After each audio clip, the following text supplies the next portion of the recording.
Thanks for tuning in to Hobbs and Horror Movie Review Podcast.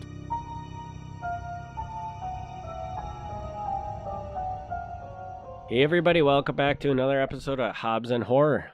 Hey, I'm Jason. And I'm Eric. And I'm Gavin. And we are back for like a kind of a special episode that me and Jason a couple weeks ago went and seen. We have our favorite little local theater that plays all these ghetto-ass movies on the big screen. Ghetto-ass? Well, I guess they're not ghetto-ass, but they're old movies. And we went and saw, what was it, Freddy 3? Yeah, Nightmare on Elm Street 3, Dream Warriors. Yeah, in the theater. Yeah. So Gavin wasn't there, but Gavin remembers the movie, so he's just going to chime in with I remember it to a point, so I'll throw in things here and there.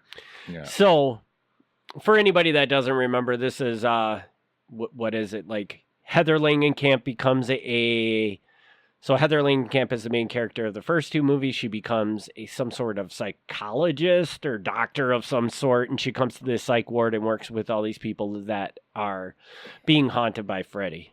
Yeah. So what happened was she was the survivor of the other two movies. Yeah. And so she grows up, becomes a psychiatrist, and she hears somehow about these kids that are having the same issue that she had with Freddy.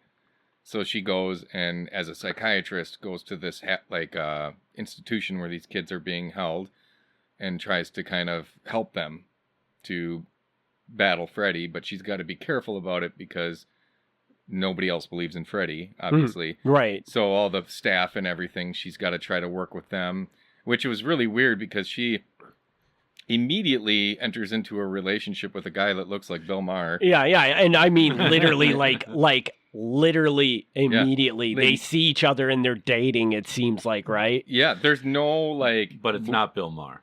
It's not Bill Maher, but it sure does look like him. It does, actually. And it's just strange because there's nothing acknowledged about it. It's just like 1 minute they meet, and the next minute they're like at having dinner together. They're having dinner together, and when they're walking together, and it even seemed like at times they were living together or something too. And I was like, what? It's really strange. I've noticed that with like a lot of these '80s movies and stuff. Like this, the way they handle romantic relationships is really strange to me. Mm-hmm. A lot of like age differences, like really drastic age differences, and it's usually a much older man with a hot young 20-something. Yeah.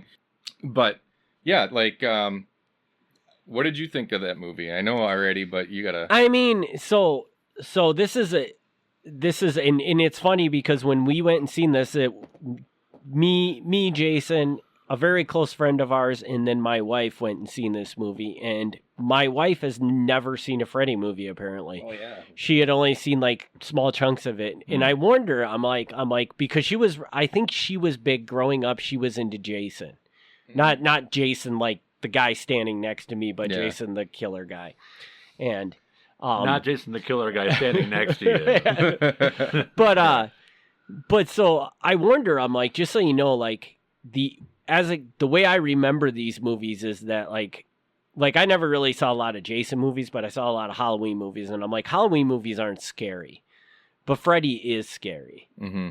And then we went and we watched this in the theater, and I was like, I kind of felt stupid after saying it because everything was so cheesy in it that it wasn't scary at all to me. So this is kind of, one of those things where kind of like the last podcast we were talking about that the kid in King Arthur's court. How these two run very close parallels, right? Yeah, there's so much similarity. No, but like, trying to put yourself back in a position of being a child watching it, which, by the way, for the 80s movie, in the 80s, like, I feel like parents hadn't really caught up to the technology of home video yet, where like what kind of like what we're facing now with social media and stuff, where, a lot of parents just kind of let their kids watch whatever they wanted. It was never really like a awareness. I mean, some parents, I think, like, if you came from a religious family or something like that, they tended to be a little more like locked down on what the kids could watch. But, my parents, my mom was like, oh, he likes horror movies. All right, well, here's Nightmare on Elm Street. Here's whatever, let's go see Nightmare on Elm Street Part 5 in the theater. As watching this as an adult, one of the things I noticed was like, this has got to be one of the worst horror movies to show a kid.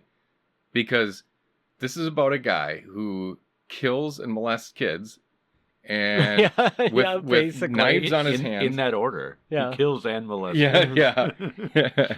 And he does it in his, and then they murder him, but he does it in his dreams. Like, he comes to you in your dreams. So as a kid watching this, you're watching this movie about a guy killing you and then in your dreams, and then you're supposed to go to bed. Yeah. You know? And you said this that night, which it made a lot of sense to me why it would be so scary. Yeah. So and he's the bastard son of 1,000 maniacs.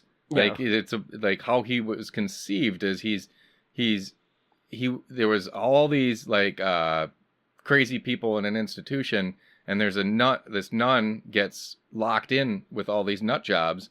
And they just rape her by like 100 men, just like rape her, and she gets conceived. So the idea is maybe it's like all this craziness, this evil, in one person. And to me, that's just like showing that to a kid, like to now, like I mean, I let my kids watch a lot of crazy shit, but it still takes me back. I'm like, man, like I can see why I did not have a good night's sleep for a while after watching these when I was a kid, and I couldn't sleep with the light on, but I had to for a while, like because I was every time I go to bed I was thinking, and I did have a lot of Freddy dreams and stuff like that, because it's hard not to when you're a kid and you're thinking about it a lot, but after watching that you're like, oh, I really don't want to have that dream. Well, the more you think about it, the more you're gonna. Right. And I agree 100% with you with that, but I also think there's a step more to it is that when I was watching the movie in the theater this time, like the scene that really sticks out to me is the one where the girl is sitting watching TV, she falls asleep, Freddy comes out of the TV, grabs her and pulls her into the TV and kills her. And I don't know that I was afraid of that back when I watched this younger, but like the way it looks now is so ridiculous and so cheesy you can't be scared. That's the way I felt about it. I felt like it was just really, really, really badly done. And I think a huge part of that is just that we're used to better effects now. So like early 90s, this is actually 80s effects, right? Because this movie would have been still 80s. Yeah, I mean 80s effects just aren't very convincing to us, whereas when we were kids that seemed pretty realistic to us, because that was probably cutting edge for what they were doing. Oh yeah. I mean, and honestly, like, I won't knock this. Like, there's some special effects. Like, we talked about this at the theater, like how anytime they try to do lightning or electricity or in the air, it looks like shit. Yeah. But the actual like prosthetics and stuff like that, they do a bang yeah. job. Oh yeah. Yeah. And that's the stuff that I think as the Nightmare on Elm Street movies go along, they become more cheesy. They become more of a joke. And I think that's why they eventually stopped making them and then tried everyone, But I think that as a kid watching it, and you see all these like souls inside of Freddy, like pushing their way out. Yeah. That's creepy shit. It is. And just like how like it seems cheesy to you, but like, the Dream Warriors, the whole plot is all these people can be whatever they want, whatever they are in their dreams is what, that's pretty creative. And like it, that's one of the things that like the reboot really suffered from is you have unlimited potential to do whatever you want, because it happens in dreams and everybody's dreams differently. They, and like there's the one kid who can't walk in this movie and he becomes the wizard master.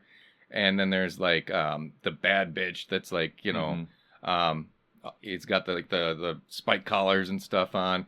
The one of them was like, I can't remember all of them anymore, but like as a kid watching it, you kind of like some of that's cheesy, but also it's relatable.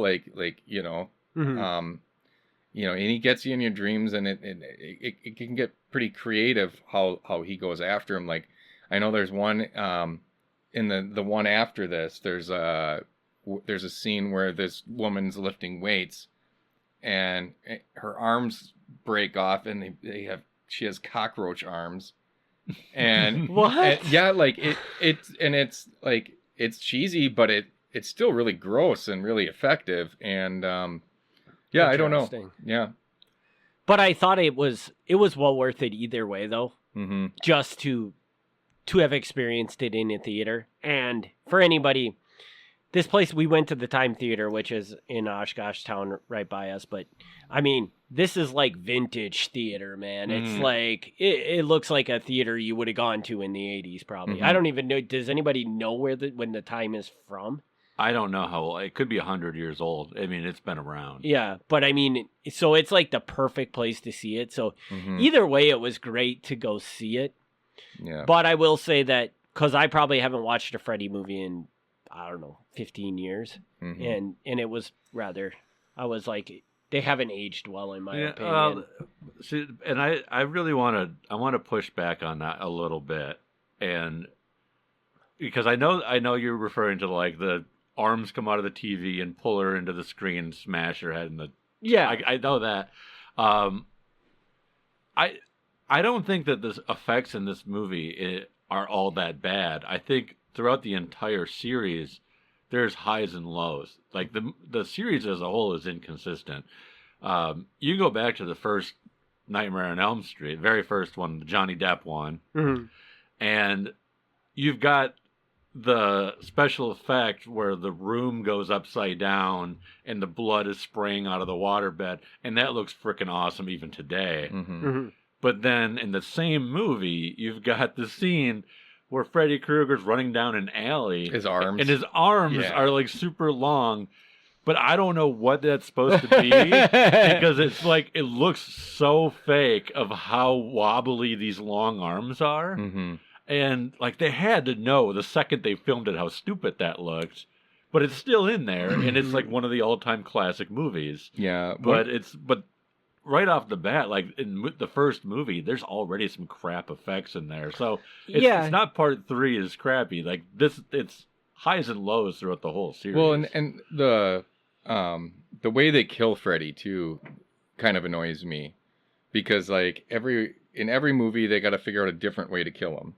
They'll never do the same thing twice. But some of them are ridiculous. Like in the Dream Child, I believe it's Dream Child, it's just showing his face in a mirror. Yeah. Which they probably did that like 14 times in this. They did. We talked about it because there was a hall of mirrors that they were in Dream Warriors, where he comes out of a mirror. So it just gets a little bit ridiculous. Like, well, okay, so why don't they do this every time? Just bring a mirror in your dream with you and show it to him, and then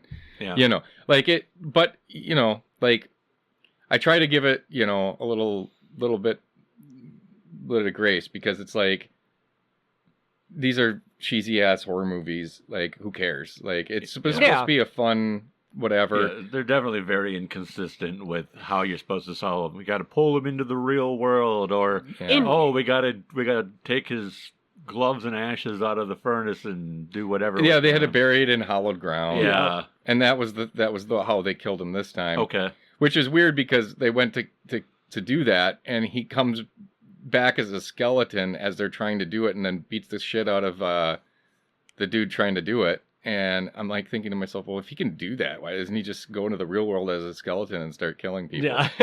Like, why does he get, like, it's just weird. And then of course, later on, like right at the last moment, like the guy's able to like wake up and put the bones in there and cover them with dirt, and then it kills Freddy. But it's like, I don't know. It's just kind of ridiculous. Yeah, I mean, I don't know. It's I don't want to really rip anything apart, just because you're right. It's a classic, and it is what it is. But I think I went there with the impression that I was going to be a little startled, a little scared, and it didn't work out. And I still do have to, because I'm curious to see, because I don't know how deep. I know that I've seen pretty much every one of the Freddy movies, but I don't know how many times I've seen it. So I wonder if I watch like the first two, if it'll really remember and if I'll find those much scarier. But I was shocked at how silly I thought this was. Yeah. And that was kind of disappointing to me because that's not really how I remember Freddy, as being disappointing. Or being silly. I remember it being. I think as a kid watching them, they're much scarier. But you're also right that the first two are more scary as they go along. Yeah, as they go along, they get a little more ridiculous. They throw more. Is the second humor. one scary?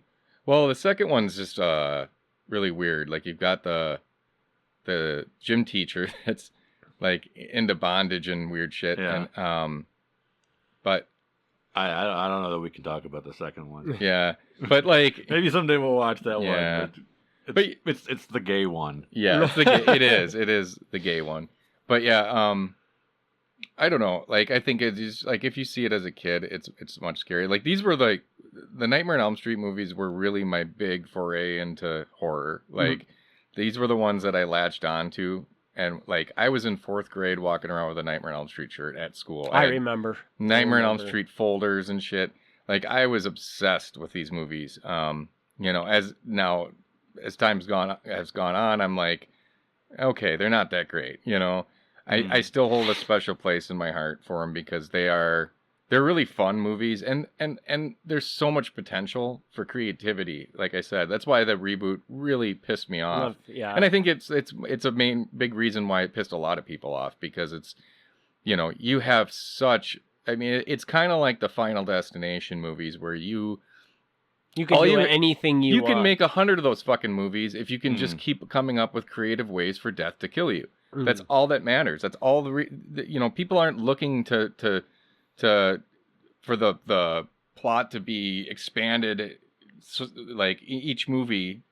They just want to see new creative ways of death getting to these people, and I think the same goes for this. It's just let's see what ways Freddy can get you in your dreams. Like come up with cool dream scenarios but they somehow fucked that up, and I'll never forgive them for that. Yeah. I'm like I don't know how you fucked that up. And on the same point, like because it's Freddy, you kind of have because he's doing it in a dream state, you have the freedom to keep bringing him back, and it's not quite as ridiculous as like Jason and Michael Myers, because at a certain point, you know, like you blow up Michael Myers and the next movie he comes back, it's like, come on, people, like that's not going to really happen. But if it's in a dream state, there's no reason why he can't come back. Like in Jason Goes to Hell, they literally do blow him up, and the coroner eats his heart and becomes Jason, and just switches bodies, you know, and then